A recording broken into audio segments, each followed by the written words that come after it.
इतिहास में कहीं पर भी ऐसा कोई काव्य नहीं हो सकता, ऐसा कोई भावगीत नहीं हो सकता जो सदियों तक एक लक्ष्य के लिए कोटि कोटि जनों को प्रेरित करता हो और जीवन आहूत करने के लिए निकल पड़ते हो। दुनिया में ऐसा कोई भावगीत नहीं हो सकता जो वंदे मातरम। ये हमारी स्वतंत्रता का मंत्र था, ये बलिदान का मंत्र था, ये ऊर्जा का मंत्र था, ये सात्विकता का मंत्र था, ये समर्पण का मंत्र था, ये त्याग और तपस्या का मंत्र था, संकटों को सहने का सामर्थ्य देने का एक मंत्र था, और वो मंत्र वंदे मातरम। इस मोड़ पर हम इस सदन में अपने राष्ट्रगीत पर भी बहस करेंगे। आपने बहस मांगी है, आपने बहस मांगी है। आप तो इलेक्टोरल रिफॉर्म्स की बहस नहीं मांग रहे थे कि जब तक हम इस पर बहस नहीं करेंगे तब तक उस पर बहस नहीं होगी। इसकी वजह क्या है? इसकी वजह क्या है? हम आज यहाँ ये बहस क्यों कर रहे हैं? हमारा राष्ट्रगीत है, इस पर क्या बहस हो सकती? सच तो ये है कि सरफरोश लोग वंदे मातरम दिल से बोलते थे। उन आजादी के दीवानों के खिलाफ कुछ लोग अंग्रेजों के लिए जासूसी और मुखबिरी का भी काम करते थे। दरअसल ये राष्ट्रवादी नहीं बल्कि राष्ट्र विवादी लोग हैं। जहां विवाद करना हो। हर हर महादेव। कैसे आप सब? उम्मीद करते हैं सब लोग खुश और स्वस्थ होंगे। आप सबका मेरे चैनल में फिर से स्वागत है। वंदे मातरम।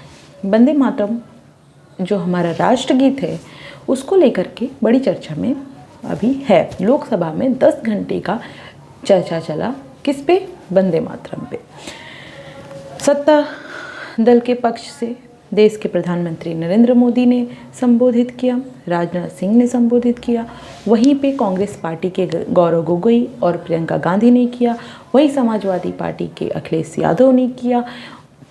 तो सब दल ने अपनी तरफ से संबोधित किया। वंदे मातरम के बारे में जो आपने वीडियो के पहले भी देखा होगा, वंदे मातरम जो हमारा राष्ट्रगीत है जिसको बंकिम चंद्र चट्टोपाध्याय जी ने लिखा था। 1870 में इस वंदे मातरम को लिखा गया था।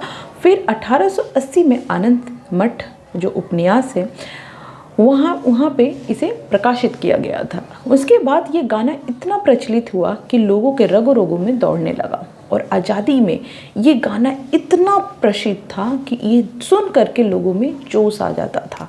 वंदे मातरम में हमारे हिंदू देवी जो शक्ति के प्रतीक हैं उनका भी व्याख्या किया गया है। ये गाना बहुत प्रचलित था। देखिए ये जो चीज़ें हैं आप वीडियो में देख सकते हैं। मैं ब्रीफ तरीके से बताऊंगी आखिर चर्चा क्यों हो रही है। उसके बाद 1937 में जो कि उस टाइम पे आज़ादी की लड़ाई पीक पे थी, उसी टाइम पे इस वंदे मातरम को लेकर के मुस्लिम लीग ने आपत्ति जताई। आपत्ति क्यों जताई? आपत्ति इसलिए जताई कि यहाँ पे हिंदू देवी का वर्णन है, हिंदू देवी को शक्ति है जो और वंदे मातरम में वर्णन है, इसीलिए हम इस गीत को नहीं ले सकते। अब उस टाइम पे क्या हुआ कि भारतीय राष्ट्रीय कांग्रेस जो उसने किया कि जो स्टार्टिंग के वंदे मातरम की 2 छंद हैं उसको यूज़ किया जाए। कहीं पे भी कुछ भी हो, कोई प्रोग्राम हो या फिर कहीं पे गाना हो, इसी 2 छंद को यूज़ किया जाएगा और पूरे गाने को नहीं यूज़ किया जाएगा। ऐसा भारतीय राष्ट्रीय कांग्रेस ने कर दिया। एक चीज़ मैं ज़रूर बोलना चाहूँगी कि जो मुस्लिम लीग हो या खिलाफत आंदोलन है, ये सब में जो मुस्लिम ने आज़ादी की लड़ाई में भले लड़ा, लेकिन कहीं ना कहीं वो लोग हमेशा से धर्म को जोड़ करके, अगर धर्म की बात नहीं कोई करता तो वो लड़ाई लड़ते भी नहीं। आप खिलाफत आंदोलन भी पढ़ लीजिए, वहाँ पर भी धर्म की बात आई है, तभी वो लोग अंग्रेजों के खिलाफ लड़े हैं। तो कहीं ना कहीं मुस्लिम लीग थोड़ी उनके विचार में जो थी वो शुरू से ही अपने धर्म के प्रति कुछ ज़्यादा थी। तो हाँ, तो 1937 की बात हुई। उसके बाद क्या हुआ कि जब 24 जनवरी 1950 जब हमारा देश का संविधान बना, उस टाइम पे वंदे मातरम गाना जो कि लग रहा था कि पूरा यूज़ किया जाएगा, लेकिन उस टाइम पे जो भारतीय राष्ट्रीय कांग्रेस कमेटी है उसने सिर्फ और सिर्फ 2 ही छंद का यूज़ किया और 2 ही छंद को भारतीय राष्ट्रीय संविधान में जोड़ा गया और राष्ट्रगीत के रूप में वंदे मातरम को लिया गया। पूरा गाना था उसको नहीं लिया गया, सिर्फ इसलिए कि मुस्लिम नाखुश ना हो जाए।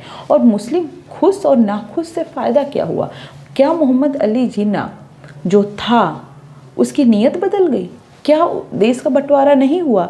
अब मुस्लिमों को खुश करने के लिए आपने वो चीज़ की है जो नहीं करनी चाहिए थी, और यही आपत्ति भारतीय जनता पार्टी ने जताई है और उसी पे वंदे मातरम चर्चा हो रही है। तो वंदे मातरम की चर्चा लोकसभा में हुआ, राज्यसभा में हुआ, 10 घंटे का समय दिया गया था कि इस पे चर्चा की जाएगी। तो ये पूरा सिनारियो था जो वंदे मातरम पे चर्चा किस लिए हो रहा था, आपको जानना चाहिए। आपका क्या ख्याल है मुझे कमेंट करके ज़रूर बताएं। थैंक यू सो मच, मिलते हैं नेक्स्ट वीडियो में।